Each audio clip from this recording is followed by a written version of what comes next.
देवोत्थान एकादशी और तुलसी विवाह दोनों ही एक ही पर्व के रूप में हमारे भारतवर्ष में और पूरे विश्व में जाने जाते हैं।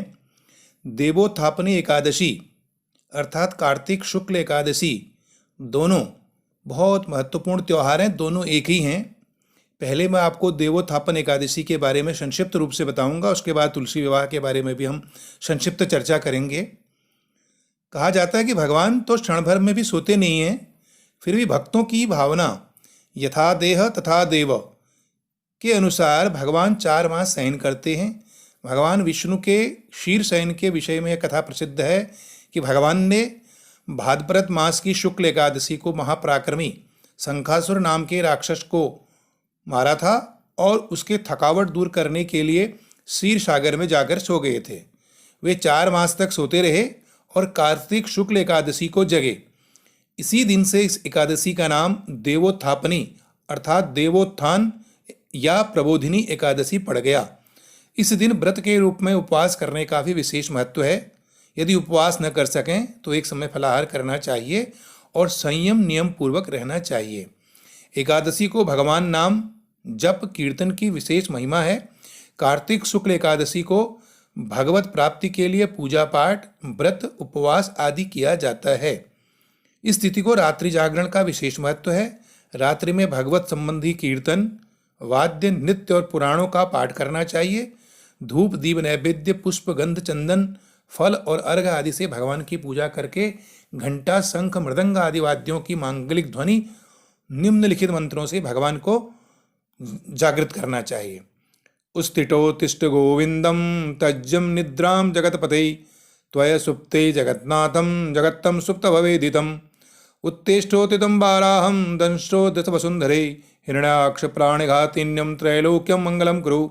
इसके बाद भगवान श्रीहरि की आरती करें और पुष्पांजलि अर्पण करके निम्न मंत्रों से भगवान से प्रार्थना करें।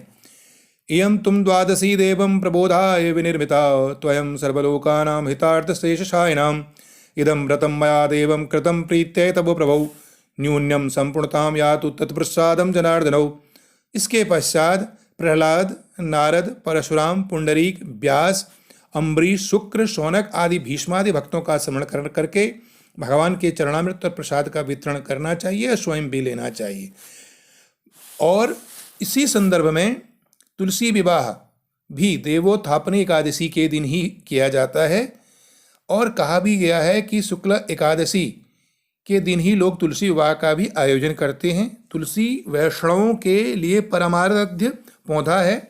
कोई कोई तो भगवान के श्री विग्रह के साथ तुलसी का विवाह बड़े धूमधाम से कराते हैं। साधारण लोग तुलसी के पौधे का गमला गेरू आदि से सजाकर उसके चारों ओर ईख का मंडप बनाकर उसके ऊपर ओढ़नी या सुहाग की प्रतिचुनरी ओढ़ाते हैं।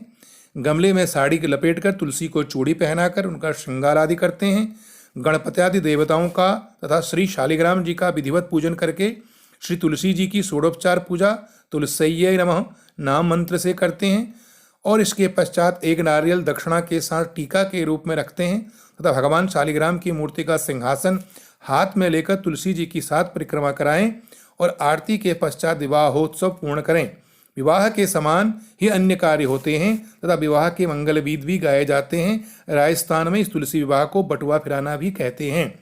इस प्रकार देवोत्थापन एकादशी और तुलसी विवाह जो कि कार्तिक शुक्ल एकादशी को किए जाते हैं बहुत ही पवित्र और बहुत इनका महत्व है हमारे यहाँ पर।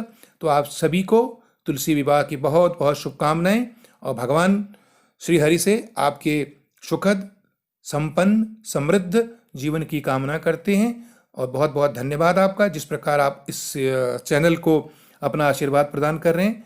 आगे भी नवीन दृष्टि एक चैनल को बहुत बहुत अपना आशीर्वाद अपना स्नेह को सब्सक्राइब करें ताकि और नए विषयों के साथ आपके समक्ष उपस्थित हों।